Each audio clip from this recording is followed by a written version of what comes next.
এক গ্রামে হাসান নামে এক গরিব কিন্তু ধার্মিক ছেলে থাকত।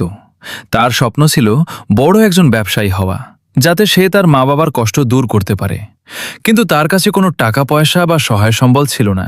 হাসান প্রতিদিন ফজরের নামাজ পড়ে আল্লাহর কাছে দোয়া করত, হে আল্লাহ, আপনি আমার জন্য এমন রিজিকের দরজা খুলে দিন যা আমি কল্পনাও করতে পারি না। একদিন সে বাজারে গেল কাজ খুঁজতে। অনেক জায়গায় চেষ্টা করেও কাজ পেল না।